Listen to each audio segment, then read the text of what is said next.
So what I'd like to do now is to introduce our witness speaker today, who is a seminarian here in the diocese, Alex Payton.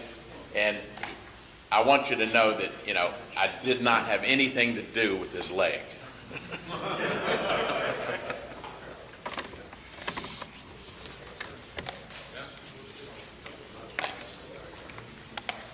Hello, everyone. As stated, my name is Alex Payton. I'm a seminarian from the Diocese of Memphis. I've been to the seminarian for about 2 years now, academic years, and I'm coming up on my third. I became a seminarian straight out of high school. I've been in Memphis my whole life, born and raised here. My home parish is St. Anne Bartlett. There we go. This is actually my first talk, my first real talk in front of people. So, congrats. Getting straight into it. I am told I began talking seriously about the priesthood around my 8th grade year. I don't remember talking about it. I remember being adamant about being a politician. Praise be to God that I was saved from that fate. Really, I remember seriously discerning the priesthood second part of my freshman year in high school. I was introduced through Providence to the writings of St. Thomas Aquinas. I had heard the name, I had watched the Catholicism series, the DVDs, but I had never known who he was. And through him, I really started thinking about, vocation and what my call was, what I was supposed to do, my purpose. I began to think of God as God, not just a disciplinarian. At first, I thought about joining the Dominicans. I had a love for Thomas Aquinas. Thomas Aquinas was a Dominican. I love to preach. I love to talk about, the faith with people. I love to talk about my experience with God and try, I love preaching, essentially. And the order of preacher seemed, to be where I was supposed to be. I'm going to give big props to St. Benedict High School. They have an an open chapel. If you are in the building, the chapel's unlocked 24/7, and the Holy Eucharist is there at all times, except during the breaks. Then it's moved to St. Francis. And, Christ is the person who calls, and Christ being at the school and me being able to be with him helped, made all the difference.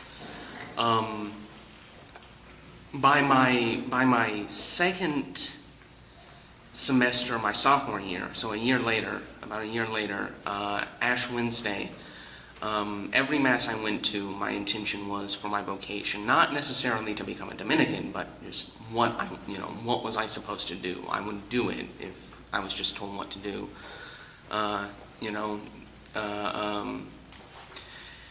after the Mass, after I had received my ashes, a man who probably most of you know, because it seems like he knows everyone, Mike Bishop, came up to me. I did not know this man. Yeah.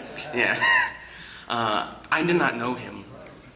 And he came up to me out of the blue, and he's like, I'll abridge it, but I think you should be a priest. The Holy Spirit tells me that you should be a priest. He gave me his rosary, and he left. Well, we prayed, and he left. And, and prior to the Mass, I had asked for a sign. I had asked for something, some direction on what my vocation should be, and that was a pretty obvious sign. And that's when I started discerning diocesan life, and really started, bunkering down on being a priest for the Diocese of Memphis. And it wasn't until years later when I was watching a talk online about, I can't remember who gave the talk, about Ash Wednesday and what the ashes mean, then it hit me why the timing was so. Because when you're marked with the ashes, God is marking you for himself. When later on, after I met with Mike, I began talking about my vocation with the director, at that time the director of spiritual affairs at St. Benedict about it, and her name was Miss Roddy, and I also began to talk with Father Gallagher about it. And both of them, I have to give credit to both of them too, because they really helped me along. It's weird how it happens. It kind of, for me, it was very much kind of, one thing led to another, and it seemed very, very streamlined. But that could be hindsight, There were a couple of times where it felt like it wasn't going to happen. But looking back on it, it was very, very streamlined, very, very, pretty much assured that I would end up in seminary. I began to develop a devotion to the Holy Face, which only helped my discernment, and it really helped my prayer life. I was in the chapel every day, at least twice a day. If not more, if I could, and I was praying, even if it wasn't, even if it was like just me sitting there, or me taking a nap, I was there. I was before the Blessed Sacrament. By senior year comes around, there were a couple of scheduling conflicts. In my application process, I had applied. A couple of scheduling conflicts. I ended up having to go to Kentucky for some of the psychological testing. Which was nice to go to Kentucky, but still. My first year in seminary, wide-eyed, green, freshman seminarian, I had 7 years to go at that point. 8 years. 8 years to go at that point, and it was honeymoon, but it was also like overwhelming, like just it was too much, sensory overload.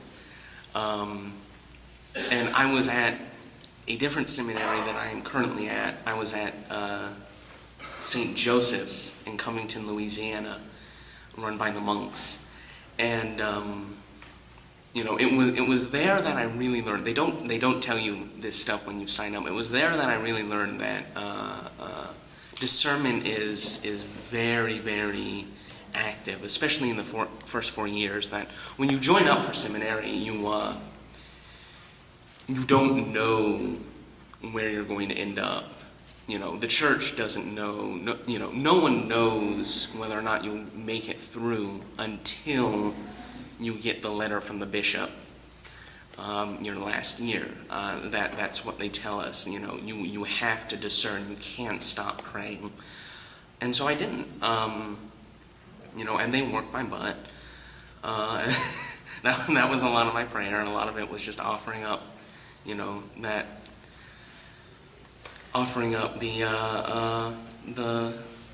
the suffering that was there, the holy suffering, the good suffering, the work and prayer that the Benedictines, live by. But a lot of my prayer became that. Then we got a new bishop, and we were moved, and I began my second year at Holy Trinity, and my prayer life changed a bit. It went back to the Blessed Sacrament, which is where I'm most comfortable. I was able to, once again, the the Blessed Sacrament is key. It's also important, I think, to say that a diocesan priest, his charism, when you're in a monastery, when you're a religious, you focus on your charism for the good of the community. A diocesan priest, his charism is the Eucharist. That is where his home is, and that's where I feel most at home. It's also important to note that academics got a lot harder, and so I was able to push through, but academics got a lot harder, and it woke me up to the study habits that I need to work on, because as a priest, we're told all the time you have to keep studying for the rest of your life. You can never stop. It just you just can't stop. You have to keep going. And that brings me here. That of events of note, that brings me here. That brings me talking to you guys.